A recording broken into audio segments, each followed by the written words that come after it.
മഹാലക്ഷ്മി സീരിയലിൻ്റെ ഇന്നത്തെ എപ്പിസോഡ് റിവ്യൂയിലേക്ക് എല്ലാവർക്കും സ്വാഗതം. അങ്ങനെ സാഗറിനെയും മഞ്ജുവിനെയും ഞെട്ടിച്ചുകൊണ്ട് മാർക്കോയാണെങ്കിൽ ആ ഒരു സർപ്രൈസ് പൊളിക്കുകയാണ്. ദേ ഈ വീട് കണ്ടോ, ഇത് നിങ്ങളുടേതാണ്. കണ്ണൻ സാറ് ഇതിൻ്റെ കീ നിങ്ങളെ ഏൽപ്പിക്കാനായിട്ട് എന്നെ പറഞ്ഞു വിട്ടതാണെന്ന് പറയുമ്പോൾ സാഗറിനും മഞ്ജുവിനും ഒത്തിരി സന്തോഷമാവുകയാണ്. കണ്ണൻ സാർ എന്നെ കുറച്ച് നേരത്തെ വിളിച്ചിരുന്നു, മാർക്കോയ്ക്കൊപ്പം ചെല്ലാൻ മാത്രമേ പറഞ്ഞുള്ളൂ. പക്ഷേ ഇത്രയും വലിയ ഗിഫ്റ്റ് ഒരിക്കലും പ്രതീക്ഷിച്ചില്ല. ഏടത്തിയും ഞാനും ഇത്രയും നേരം ഹോസ്പിറ്റലുണ്ടായിരുന്നു, എന്നിട്ട് ഏടത്തിയും എന്നോടൊരു കാര്യവും പറഞ്ഞില്ല. അത് അവർ തമ്മിൽ ആലോചിച്ച് തീരുമാനിച്ചുറപ്പിച്ചതായിരിക്കും. നിങ്ങളെ സർപ്രൈസ് ആയിട്ട് അറിയിക്കാമെന്ന് കരുതിയിട്ടുണ്ടാവും. എന്തായാലും സാഗർ ഈ കീ ഒന്ന് വാങ്ങിച്ച് ഐശ്വര്യമായിട്ട് നാളെ തന്നെ ഇവിടെ കയറി താമസം തുടങ്ങണം. പിന്നെ നിങ്ങളുടെ പഴയ വീട്ടിലേക്ക് ഞാനും കുറച്ച് പയ്യന്മാരും കൂടി വരാം. അത്യാവശ്യം സാധനങ്ങളെല്ലാം എടുത്ത് ഇങ്ങോട്ട് ഷിഫ്റ്റ് ചെയ്യാം. ഇനി മുഹൂർത്തമൊന്നും നോക്കേണ്ട, നാളെ രാവിലെ തന്നെ ഇവിടെ കയറി താമസം തുടങ്ങാം. മാത്രമല്ല ഉണ്ണിയെ മഹാലക്ഷ്മിയും കണ്ണൻ സാറും ചേർന്ന് പുറത്താക്കിയല്ലോ, ആ ഒരു ഒഴിവിലേക്ക് സാഗറിനെ കൺസ്ട്രക്ഷൻ കമ്പനിയിലേക്ക് വിളിക്കാനാണ് കണ്ണൻ സാറിന്റെയും മഹാലക്ഷ്മിയുടെയും തീരുമാനം. അതിനി നോ എന്നും പറയരുത് എന്ന് പറയുമ്പോൾ ഇത് കേട്ട് സാഗർ പറയാണ്, അയ്യോ അത് മാത്രം എനിക്ക് പറ്റില്ല, തോമസ് സാറിനെ അങ്ങനെ വഴിയിൽ വിട്ട് എനിക്ക് എങ്ങനെ പോകാൻ സാധിക്കുക. അതാലോചിച്ച് സാഗർ പേടിക്കണ്ട. ദേ നോക്ക്, ഞാൻ സാറിനോടൊപ്പം സാറിന്റെ പുതിയ ഡ്രൈവറായിട്ട് ജോയിൻ ചെയ്തോളാം. വിശ്വസ്തനായിട്ടുള്ള ഒരാളെ കിട്ടുന്നത് വരെ സാറിനോടൊപ്പം ഞാൻ ഉണ്ടാകും. അത് കേട്ടാൽ മതി. എങ്കിൽ പിന്നെ ഞാൻ കണ്ണൻ സാറിന്റെ കമ്പനിയിൽ ജോയിൻ ചെയ്യാം എന്നിങ്ങനെ സാഗർ പറയുന്നു. ദേ നോക്ക്, കൂടെ നിൽക്കുന്നവർക്ക് സ്നേഹിക്കുന്നവർക്ക് ചങ്ക് പറിച്ചു കൊടുക്കുന്ന കൂട്ടത്തിലാണ് കണ്ണൻ സാറും മഹാലക്ഷ്മിയും. അവരെ ഒരിക്കലും ചതിക്കാതിരിക്കുകയാണെങ്കിൽ നമുക്ക് വേണ്ടതെല്ലാം അവർ തരുമെന്നൊക്കെ പറയുമ്പോൾ അത് ഞങ്ങൾക്ക് ബോധ്യപ്പെട്ടു എന്നിങ്ങനെ സാഗറും മഞ്ജുവും പറയുകയാണ്. പക്ഷെ ബോധ്യപ്പെടാത്ത ഒരുപാട് പേര് ഇപ്പോഴും നമുക്ക് ചുറ്റുമുണ്ടല്ലോ. എന്തായാലും അതൊന്നും പറഞ്ഞ സമയം കളയണ്ട, വാ ഈ കീ അങ്ങ് പിടിച്ച് ഐശ്വര്യത്തോടു കൂടി തന്നെ കതവ് തുറന്നേന്ന് പറഞ്ഞുകൊണ്ട് സാഗറിന് കീ കൊടുക്കുകയാണ് മാർക്കോ. അങ്ങനെ സാഗറും മാർക്കോയും മഞ്ജുവും ചേർന്ന് വീട്ടിനകത്തേക്ക് വാതിലൊക്കെ തുറന്ന് കയറുന്നുണ്ട്. അയ്യോ ഇത്രയും വലിയ വീട് ഞങ്ങൾക്ക് രണ്ടുപേർക്കും താമസിക്കാനായിട്ട് എന്തിനാണ് എന്നൊക്കെ ചോദിക്കുമ്പോൾ മാർക്കോ പറയാണ്, നിങ്ങൾ വാടക വീട്ടിലായിരുന്നില്ലേ, പിന്നെ ഈ സൗകര്യങ്ങളൊക്കെ നിങ്ങൾ അർഹിക്കുന്നുണ്ട്. മാത്രമല്ല ഇനിയിപ്പോ ഒരു കുഞ്ഞൊക്കെ ഉണ്ടാവാൻ പോവല്ലേ. കണ്ണൻ സാർ ആണെങ്കിൽ അനിയത്തിക്ക് വേണ്ടിയിട്ട് കാര്യമായിട്ട് ഒന്നും ചെയ്തിട്ടില്ല. കോടീശ്വരനായിട്ടുള്ള കണ്ണൻ സാറിന്റെ അനിയത്തിക്ക് വേണ്ടി എന്തെങ്കിലുമൊക്കെ ചെയ്യണ്ടേ എന്ന് കരുതിയാൽ മതി. എന്തായാലും ഞാൻ ഇനി വൈകിക്കുന്നില്ല, നാളെ തന്നെ നിങ്ങൾ താമസം തുടങ്ങിയേക്കണം എന്ന് പറഞ്ഞുകൊണ്ട് മാർക്കോ അവിടെ നിന്ന് പോവുകയാണ്. അങ്ങനെ മഞ്ജുവിനും സാഗറിനും ഒത്തിരി സന്തോഷമാവുന്നുണ്ട്. അവരാണെങ്കിൽ ആ വീടൊക്കെ ചുറ്റിക്കാണുകയാണ് ചെയ്യുന്നത്. പിന്നീട് ദുർഗയാവട്ടെ ഹോസ്പിറ്റലിലേക്ക് പോവുകയാണ്. ഈ സമയം റൂമിന്റെ വാതിൽ തുറന്നു കൊടുക്കുന്നത് മോഹിനിയാണ്. ദുർഗ നിൽക്കുന്നത് കണ്ട് മോഹിനിയാണെങ്കിൽ ആകെ ഷോക്കാവുകയാണ്. കളിയാക്കിക്കൊണ്ട് മോഹിനിയും മഹിയോട് പറയുന്നുണ്ട്, ദേ മോളെ, വരാൻ പാടാത്തവരും കാഴ്ചയ്ക്ക് കൊള്ളാത്തവരൊക്കെ വന്നിട്ടുണ്ട്. അങ്ങനെ മഹി നോക്കുമ്പോൾ മഹിയും ആകെ ഷോക്കാവുന്നു. അങ്ങനെ അകത്തേക്ക് കയറി വന്നിട്ട് മോളെ എന്നോട് ക്ഷമിക്കണം എന്ന് പറഞ്ഞുകൊണ്ട് മോഹിനിയാണെങ്കിൽ പൊട്ടിക്കരയണം. മഹി ചോദിക്കുന്നുണ്ട്, ഈ കരച്ചിലിൽ വല്ല ആത്മാർത്ഥതയുണ്ടോ എന്ന്, അതോ മോനും മരുമോളും പറഞ്ഞു വിട്ട് പുതിയ നാടകം കളിക്കണമെന്നൊക്കെ ചോദിക്കുമ്പോൾ, മോളെ അങ്ങനെയൊന്നും പറയല്ലേ, പിന്നെ എങ്ങനെ പറയണം, ഇതുവരെയും നിങ്ങൾ ഒരുപാട് വാഗ്ദാനങ്ങൾ തന്നിട്ടുള്ളതാണ്, പക്ഷെ അതൊന്നും പാലിച്ചിട്ടില്ല. അങ്ങനെയുള്ളപ്പോ എങ്ങനെയാ നിങ്ങൾ വിശ്വസിക്കാം. ഇതേ നോക്കുമോളെ, എന്റെ ഭർത്താവിന്റെ കൊലയാളി എന്റെ സ്വന്തം ആങ്ങളെയായിട്ടുള്ള വാമദേവനാണെന്ന് അറിഞ്ഞപ്പോ മുതൽ എന്റെ മനസ്സ് കുറ്റബോധം കൊണ്ട് നീറിക്കൊണ്ടിരിക്കുകയാണ്. അയാളെ ഞാൻ പറ്റെ തള്ളിക്കളഞ്ഞു. അയാളുടെയും അയാളുടെ കുടുംബത്തോടും എനിക്ക് ഇനി ഒരു കടപ്പാടുമില്ല, ബന്ധവുമില്ല. ഇനി അവരെ ഒരിക്കലും ഞാൻ അംഗീകരിക്കത്തുമില്ല. എന്റെ വിശ്വാട്ടന്റെ കൊലയാളിയാണ് വാമദേവൻ. ഞാൻ പ്രതീക്ഷിക്കാത്തൊരു കാര്യമായിരുന്നു. പക്ഷേ ഞാൻ ചെയ്തതിനെല്ലാം എനിക്ക് ശിക്ഷ കിട്ടി മോളെ. അതും ഇത്രയ്ക്കും വലിയ തിരിച്ചടിയായിട്ട് വരുമെന്ന് ഒരിക്കലും കരുതിയില്ല. നിങ്ങളെ ദ്രോഹിക്കുന്നവർക്ക് എല്ലാവർക്കും തിരിച്ചടി കിട്ടുന്നുണ്ട്. ഇനി ഒരിക്കലും ആ കൂട്ടത്തിൽ ഈ അമ്മയുണ്ടാകില്ല. എന്നോട് ക്ഷമിക്കണം. ഇത്രയും കാലം ഞാൻ ചെയ്തു കൂട്ടിയതിനെല്ലാം എന്നോട് മാപ്പാക്കണം. മോൾക്ക് ഒരുപക്ഷെ കണ്ണനോട് ചോദിച്ചാൽ മനസ്സിലാക്കാൻ സാധിക്കും. കണ്ണനെ ഞാൻ സ്വന്തം മോനെ പോലെയാണ് കരുതിയിരുന്നത്. പിന്നെ വിശ്വട്ടന്റെ മരണത്തിന് ശേഷമാണ് ഈ പറയുന്ന എന്റെ ആങ്ങളെ എല്ലാം ചേർന്ന് എന്റെ തലയിൽ വിഷം കയറ്റി വെച്ചത്. അതോടുകൂടിയിട്ട് എന്റെ സ്വഭാവം മാറി എന്നൊക്കെ പറയുമ്പോൾ, അതെങ്ങനെ മാറാൻ, സ്വന്തം മോനെ പോലെ സ്നേഹിച്ചിട്ടുണ്ടെങ്കിൽ കണ്ണൻ വീൽ ചെയറിലായപ്പോ നിങ്ങൾ എന്തൊക്കെ ക്രൂരത അവനോട് ചെയ്തത്. അവനെ ഈ അവസ്ഥയിലാക്കിയത് പോലും നിങ്ങളല്ലേ. വീൽ ചെയറിൽ ഇപ്പോ കണ്ണൻ സഞ്ചരിക്കുന്നുണ്ടെങ്കിൽ അതിന് കാരണക്കാരി നിങ്ങളല്ലേ എന്നൊക്കെ ചോദിക്കുമ്പോൾ ഇത് കേട്ട് മോഹിനി പറയുകയാണ്, എന്നോട് മാപ്പാക്ക്, എല്ലാത്തിനും കാരണക്കാരി ഞാൻ തന്നെയാണ്.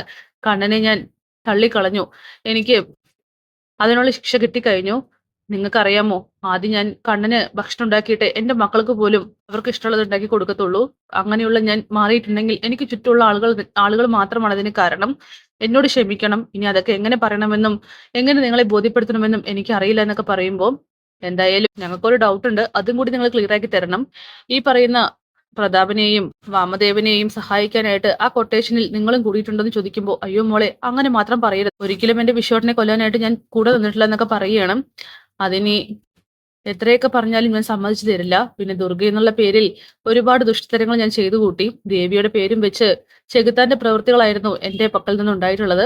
അങ്ങനെ പെട്ടെന്നാണ് കുഞ്ഞിനെ കാണുന്നത്. വേഗം തന്നെ ദുർഗ കുഞ്ഞിന്റെ അടുത്തേക്ക് പോകുന്നുണ്ട്. അങ്ങനെ മോളെ നോക്കി പൊട്ടിക്കരയുകയാണ്. ഈ സമയം മോഹിനി പറയുന്നുണ്ട്, ആ കുഞ്ഞിന്റെ കഴുത്തില് ഒരു മറുകുണ്ട്.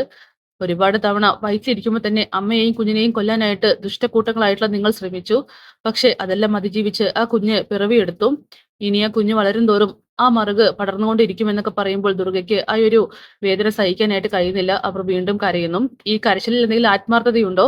ദേ നോക്ക്, വാമദേവനും മേഘനാഥനും ഉണ്ണിക്കൊക്കെ എല്ലാം തന്നെ സാലറി കൃത്യമായി കൊടുത്തിരുന്നു കണ്ണേട്ടൻ. ഇനി വാമദേവനും മേഘനാഥനും ഉണ്ടാകില്ല.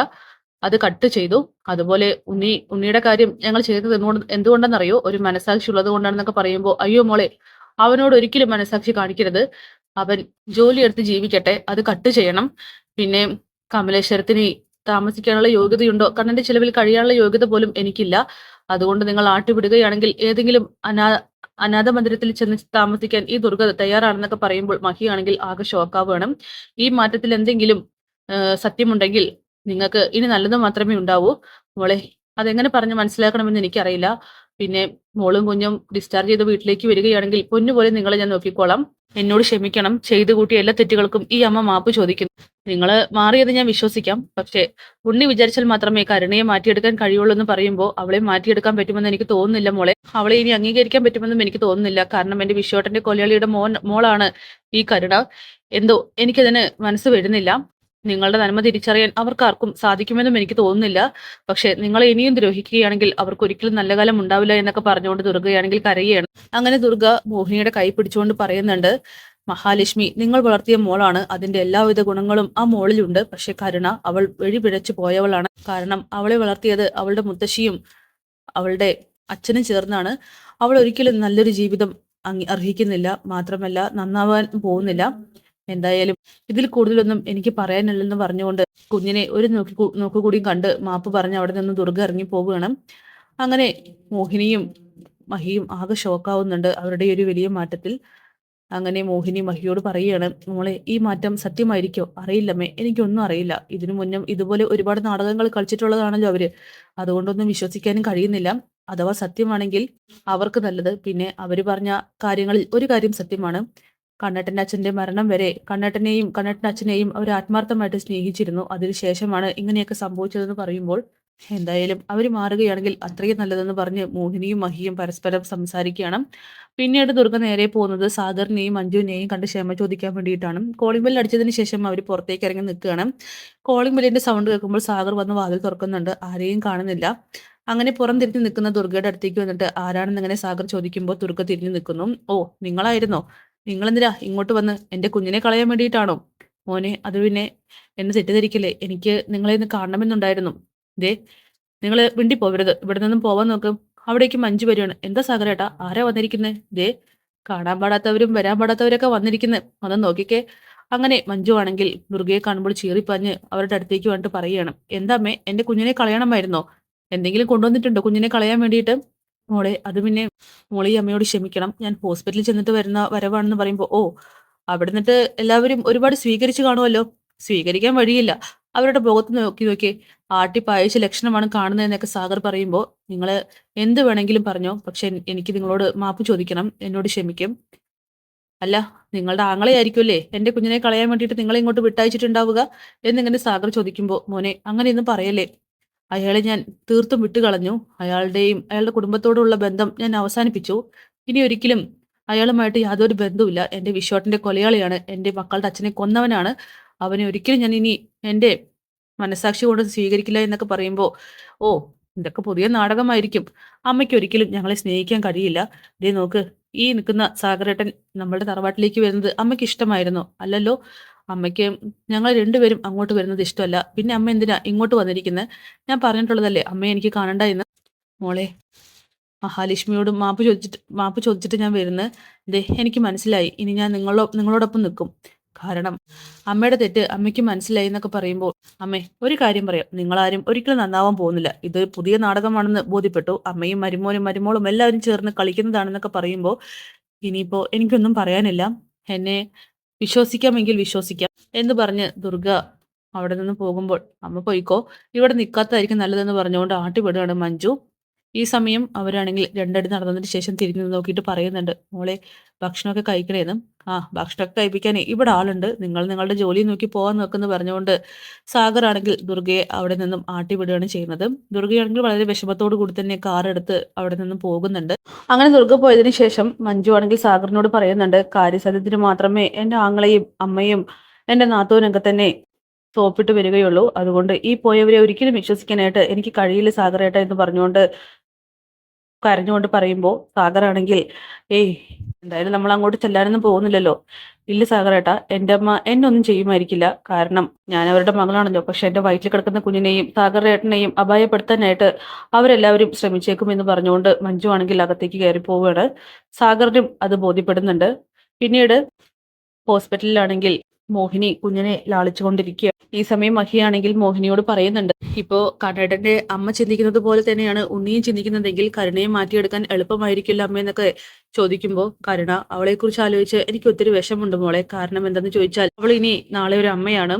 അമ്മയാകാനുള്ള പക്വതയൊന്നും അവൾക്കില്ല. പിന്നെ അവൾ ആ കുഞ്ഞിനെ അവളെ പോലെ തന്നെയാണ് വളർത്തതെങ്കിൽ അവൾക്ക് പോലും ഒരു ഗുണം ഉണ്ടാവില്ല എന്നൊക്കെ മോഹിനി പറഞ്ഞ് വിഷമിക്കുകയാണ്. അവൾ എന്തായാലും തെളിയിച്ചു കഴിഞ്ഞു അവൾക്ക് നന്നാവാൻ കഴിയില്ല എന്നൊക്കെ പറഞ്ഞ് രണ്ടാളും സംസാരിച്ചുകൊണ്ടിരിക്കുമ്പോൾ അവിടേക്ക് ലേഖ വരികയാണ്. അമ്മ ഇനി പോയിക്കോട്ടോ, ഞാൻ വന്നു. അതെന്താ ലേഖേ? ഏഹ് അല്ല, അമ്മിനി അവിടെ പോയിട്ട് എന്തെങ്കിലുമൊക്കെ ഭക്ഷണം ഉണ്ടാക്കി കൊണ്ടുവന്നാൽ മതി. ആ, എങ്കിൽ ശരി, ഞാൻ രാത്രിക്കുള്ള ഭക്ഷണമായിട്ട് വന്നോളാം. അമ്മേ, വേഗം എന്തിനെന്നറിയോ അമ്മ ഇവിടെ നിന്ന് മിഠായിക്കുന്നത്?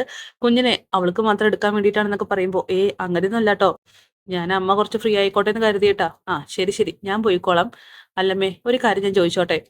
ആഹ് നൂലുകെട്ട് കഴിഞ്ഞതിന് ശേഷം മഹിയെയും കുഞ്ഞിനെയും കമലേശ്വരത്തിലേക്ക് വിടുന്നതിൽ അമ്മയ്ക്ക് പൂർണ്ണ തൃപ്തി ഉണ്ടോന്നൊക്കെ ചോദിക്കുമ്പോൾ, ഒരിക്കലുമില്ല മോളെ. കാരണം അവിടെ ഉണ്ണിയും കരുണയും ഒക്കെ ഉണ്ടാകും. ഉണ്ണിയും കരുണയുള്ള വീട്ടിൽ എത്രത്തോളം മോളും കുഞ്ഞും സേഫ് ആയിരിക്കുമെന്ന് എനിക്ക് പറയാൻ പോലും കഴിയില്ല. എങ്കിൽ പിന്നെ നൂലുകെട്ട് കഴിഞ്ഞതിന് ശേഷം കുഞ്ഞും മഹിയും അവിടെ തന്നെ ഇരുന്നോട്ടെ കുറച്ചു കാലം കൂടിയും. ഞങ്ങൾ എന്തായാലും അവരെ പൊന്നുപോലെ നോക്കില്ലേ എന്നൊക്കെ ചോദിക്കുമ്പോൾ, കണ്ണനോട് പറയും മോളെ, അനന്തവും നീയും കൂടി സംസാരിച്ചു നോക്ക്. കണ്ണൻ എന്താണോ പറയുന്നത് അതുപോലെയേ മഹിയും കേൾക്കത്തുള്ളൂ. എന്തായാലും ഞാൻ പോയിട്ട് വരാമെന്ന് പറഞ്ഞുകൊണ്ട് അവിടെ നിന്നും പോവുകയാണ് മോഹിനി. മഹി, ഞാൻ പറഞ്ഞത് നീ കേട്ടല്ലോ. നിങ്ങൾ എന്തായാലും പെട്ടെന്നൊന്നും കമലേശ്വരം വീട്ടിലേക്ക് പോകരുത്. ഇനി ഒരുപക്ഷെ ഉണ്ണി കരുണയെ വിളിച്ചു കൊണ്ടുവരികയാണെങ്കിൽ ഒരുപാട് അപകടം അതിൽ ഒളിഞ്ഞിരിക്കുന്നുണ്ടെന്നൊക്കെ പറയുമ്പോൾ, ഞാന് അമ്മ പറഞ്ഞതുപോലെ തന്നെ ചെയ്യാം. കണ്ണേട്ടനോട് നിങ്ങൾ സംസാരിക്കുക, അതിനുശേഷം തീരുമാനിക്കാം. പിന്നെ ഞങ്ങൾ കുറച്ചു കാലം കൂടി കഴിഞ്ഞാൽ ജർമ്മനിയിലേക്ക് പോകും. അപ്പൊ നിങ്ങളും കൂടെ വന്നേക്കണമെന്ന് പറയുമ്പോൾ, ഈ സ്വത്തുക്കള് ഈ പറഞ്ഞ പോലെ ബിസിനസ് ഒക്കെ വിട്ടിട്ട് കണ്ണേട്ടം വരുമെന്ന് ലേക്ക് തോന്നുന്നുണ്ടോ? അത് വിശ്വസ്തരായിട്ടുള്ള ആളുകളുടെ കയ്യിലാണല്ലോ ഇപ്പൊ ബിസിനസ് ഒക്കെ ഉള്ളത്. അതുകൊണ്ട് തന്നെ പേടിക്കണ്ടല്ലോ. പിന്നെ 10-15 തലമുറയ്ക്ക് കഴിക്കാനുള്ള സുഖമായിട്ട് ജീവിക്കാനുള്ള എല്ലാ സാഹചര്യവും കണ്ണേട്ടന്റെ അച്ഛനും കൂടി ഉണ്ടാക്കിയിട്ടുണ്ട്. പിന്നെന്താ പേടിക്കാൻ? എന്തായാലും നമുക്ക് ആലോചിക്കാം എന്നിങ്ങനെ മഹി പറയുന്നു. പിന്നീട് മുത്തശ്ശിയാണെങ്കിൽ ഉണ്ണിക്ക് തന്റെ ആകെയുള്ള സ്വർണങ്ങളെല്ലാം കാണിച്ചു കൊടുക്കുകയാണ്. ഉണ്ണിയുടെ കണ്ണാണെങ്കിൽ മഞ്ഞളിച്ചു പോകുന്നുണ്ട്. നോക്കുമ്പോനെ, ഈ സ്വർണ്ണമൊക്കെ മോൻകുള്ളതാണ്.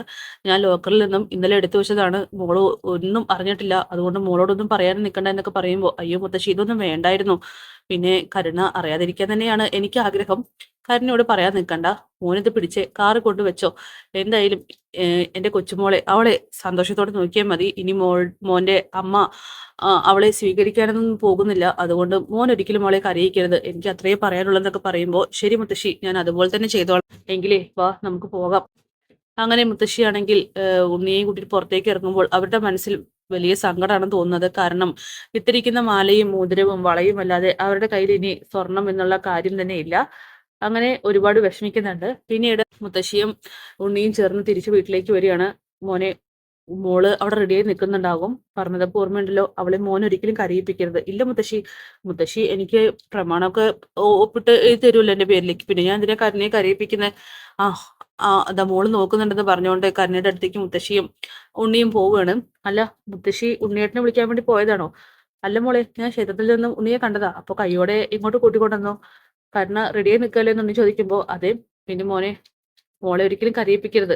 ആ, ഞാൻ പറഞ്ഞല്ലോ മുത്തശ്ശി, എൻ്റെ ഒരു കുഞ്ഞ് മോളുടെ വയറ്റിലുണ്ട്. അതുകൊണ്ട് മാത്രം അവളെ ഞാൻ തിരിച്ചു വിളിക്കുന്നത്. ഏട്ടനും അമ്മയ്ക്കൊന്നും ഒരിക്കലും ഇത് അംഗീകരിക്കാൻ കഴിയില്ല എന്നൊക്കെ പറയുമ്പോൾ മുത്തശ്ശി മനസ്സിൽ ചിന്തിക്കുകയാണ്, അല്ലാതെ നീ എൻ്റെ സ്വത്തും പണവും കണ്ടിട്ടല്ലല്ലടാ എന്നൊക്കെ.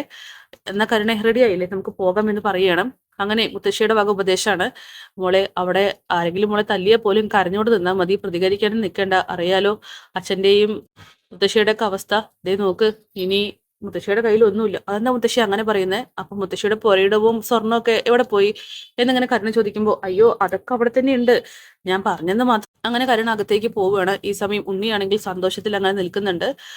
എന്തായാലും മുത്തശ്ശിയാണെങ്കിൽ അവനെ ദേഷ്യത്തിൽ നോക്കുകയാണ്. കാരണം ഇത്രയ്ക്കും വലിയ സ്വത്തുമോഹിയാണ് തന്റെ കൊച്ചുമകൻ എന്നറിയുമ്പോൾ മുത്തശ്ശിക്കാണെങ്കിൽ അത് സഹിക്കാൻ കഴിയുന്നില്ല. അങ്ങനെ ഉണ്ണിയാണെങ്കിൽ കരുണയെ കൂട്ടിയിട്ട് പോകുന്ന സമയത്ത് വഴിയരികിൽ വെച്ച് മാർക്കോയാണെങ്കിൽ അവരെ ഫോളോ ചെയ്ത് പുറകെ പോയിട്ട് കാറിന് മുന്നിൽ ചെന്ന് വണ്ടി നിർത്തുകയാണ്. ഇത് കാണുമ്പോൾ തന്നെ ഉണ്ണിയും കരുണയും ഷോക്കാവുന്നു. മാർക്കോ ഇവരെന്തിനാ ഇപ്പൊ ഇങ്ങോട്ട് വന്നിരിക്കുന്നത്? അങ്ങനെ മാർക്കോയാണെങ്കിൽ സ്കൂട്ടറിൽ നിന്നും ഇറങ്ങിയിട്ട് കരുണയോട് പറയുന്നുണ്ട്, ഇറങ്ങടി പുറത്ത്. അങ്ങനെ ഉണ്ണിയും കരുണയും ഇറങ്ങുകയാണ്. എന്തിനാടി, എവിടേക്കാടി നീ പോകുന്നത്? ഞാൻ കമലേശ്വരത്തിലേക്ക്, ഉണ്ണിയേട്ടന്റെ വീട്ടിലേക്ക്. ഉണ്ണിയേട്ടന്റെ വീടോ? ഏത് ഉണ്ണിയേട്ടന്റെ? അത് കണ്ണൻ സാറിന്റെയും മഹാലക്ഷ്മിയുടെയും വീടാണ്. അവിടേക്ക് നീ എന്തിനാ കയറി പോകുന്നത്? ഇനിയും അവിടെ ആരെങ്കിലും കൊല്ലാൻ വേണ്ടിയിട്ടാണോ എന്നൊക്കെ കരുണയോട് ചോദിക്കുമ്പോൾ, അത് മാർക്കോ, എന്റെ ഭാര്യ പ്രഗ്നന്റ് ആണ്, അതുകൊണ്ടാണ് ഞാൻ കൂട്ടിയിട്ട് പോകുന്നതൊക്കെ ഉണ്ണി പറയുന്നു. ഓ, പ്രഗ്നന്റ് ആയിട്ടുള്ള ഭാര്യയെ സംരക്ഷിക്കാനുള്ള മനസ്സൊക്കെ നിനക്ക് വന്നോടാ? നിനക്ക് നാണമില്ലേ? നിന്റെ അച്ഛന്റെ കൊലയാളിയുടെ മോളെയല്ലേ നീ ഇപ്പൊ കൂട്ടിയിട്ട് പോകുന്നു എന്നൊക്കെ ചോദിക്കുമ്പോൾ, ഞാൻ പറഞ്ഞല്ലോ മാർക്കോ, ഞാനിപ്പോ അവളോടൊപ്പം വേണ്ട സമയമാണ്, പിന്നെ അവളതൊന്നും അറിഞ്ഞിട്ടല്ലല്ലോ. എന്തായാലും ഒരു കാര്യം ഞാൻ പറഞ്ഞേക്കാം, കണ്ണൻ സാറിനും മഹാലക്ഷ്മിക്കും എതിരായിട്ട് ഇനി എന്തെങ്കിലും ചെയ്യുകയോ പ്രവർത്തിക്കുകയോ ചെയ്താൽ നിന്നെയൊക്കെ ഞാൻ കൊന്നുകളയും, അത് മറക്കണ്ട. പിന്നെ നീ അമ്മയാകാൻ പോകുന്നെന്നൊക്കെ എനിക്കറിയാം, നാണമുണ്ടോടി നിനക്കൊക്കെ? ഒരമ്മയാകാനുള്ള യോഗ്യതയുണ്ടോ എന്നൊക്കെ ചോദിച്ചുകൊണ്ട് കരുണയുടെ മുഖത്ത് നോക്കി നാലാട്ടാട്ടുകയാണ്. ഈ സമയത്ത് മാർക്കോയാണെങ്കിൽ പറയുന്നുണ്ട് വീണ്ടും, എന്നെ ഒരിക്കൽ കൂടി അങ്ങോട്ട് വരുത്തിപ്പിക്കരുത്. മഹാലക്ഷ്മിയുടെയും കണ്ണൻ സാറിന്റെയും ദേഹത്ത് ഒരു തുള്ളി മണ്ണ് നീ കോരിയിട്ടാൽ പിന്നെ നീ ജീവനോടെ ഉണ്ടാവില്ല കരുണേ. ഉണ്ണി നിനക്കും കൂടി വേണ്ടിയിട്ടാണെന്ന് പറഞ്ഞുകൊണ്ട് അവിടെ നിന്നും ബൈക്ക് എടുത്ത് പോവുകയാണ്. അങ്ങനെ ഉണ്ണി കാറിൽ കയറിയിട്ട് പറയുകയാണ്, മാർക്കോയെ ആദ്യം തീർക്കണം, എങ്കിൽ മാത്രമേ നമ്മൾ ശത്രുക്കളെ തീർക്കാനായിട്ട് സാധിക്കുള്ളൂ എന്നൊക്കെ. പിന്നീട് ഉണ്ണിയാണെങ്കിൽ സർവ്വധൈര്യവും സംഭരിച്ചുകൊണ്ട് കമലേശ്വരം വീട്ടിലേക്ക് കരുണയുമായിട്ട് എത്തുന്നുണ്ട്. ഇറങ്ങുന്നങ്ങനെ പറയുകയാണ്. ദുർഗയാണെങ്കിൽ ഈ കാഴ്ച കണ്ടുകൊണ്ട് ആകെ ദേഷ്യത്തിൽ വിറച്ചങ്ങൾ നിൽക്കുന്നു. കരുണ കയറാനായിട്ട് പറയുന്ന സമയത്ത് ദുർഗ പറയണം, നിക്കവിടെ, ഇതേ നിന്റെ വീടല്ല, ഇവിടേക്ക് എന്തിനാ ഇവളെ വിളിച്ചിട്ട് വന്നത്? അമ്മേ അറിയാലോ, കരുണയെ ഞാൻ കൂട്ടിയിട്ട് വന്നു, അവൾ ഇവിടെ താമസിക്കും. വേണ്ട, ഞാൻ പറഞ്ഞതല്ലേടാ, നിന്റെ അച്ഛന്റെ ആത്മാവ് പോലും ഇവൾ ഇവിടെ വന്നാൽ ക്ഷമിക്കില്ല എന്ന്. പിന്നെ നിന്റെ സമ്മതമല്ലല്ലോ വേണ്ടത്, ഇത് കണ്ണന്റെ വീടാണ്, അവൻ പറയട്ടെ. നിനക്ക് എങ്ങനെയാണ് ഇങ്ങോട്ട് വരാൻ തോന്നിയെന്നൊക്കെ പറയുമ്പോൾ ഇത് കേട്ട് കണ്ണൻ അങ്ങോട്ട് വരുന്നുണ്ട്. മോനെ കണ്ടില്ലേ, ഒരുത്തൻ ഇവളെയും വിളിച്ചിട്ട് വന്നിരിക്കുക, ഇറങ്ങി പോവാൻ പറയും മോനെ. അങ്ങനെ കണ്ണൻ പറയാണ്, ഇതെല്ലാം നിങ്ങളുടെ നാടകമാണോ എന്ന് എനിക്ക് ഡൗട്ട് ഉണ്ടെന്നൊക്കെ. ഈ സമയം വേഗം തന്നെ കരുണ കണ്ണന്റെ മുന്നിൽ തൊഴുതു നിൽക്കുകയാണ്. ഇതേ കണ്ടോ, ഈ തൊഴുതു നിൽക്കുന്നതടക്കം അമ്മയുടെ ഈ സ്നേഹം പോലും നാടകമായിട്ട് എനിക്ക് തോന്നുന്നു. നിങ്ങളെ ആരെയും വിശ്വസിക്കാനായിട്ട് കഴിയില്ല മോനെ. ഇപ്പോഴും നീ ഇവരുടെ കൂട്ടത്തിൽ എന്നെ ചേർത്തിരിക്കുകയാണോ? ഒരിക്കലല്ല, ഞാൻ നന്നായി മോനെ, എന്നെ വിശ്വസിക്കുന്നതൊക്കെ ദുർഗ പറയുമ്പോൾ, ഇല്ല, ഒരിക്കലും നിങ്ങൾ അങ്ങനെ പെട്ടെന്നൊന്നും നന്നാവില്ല.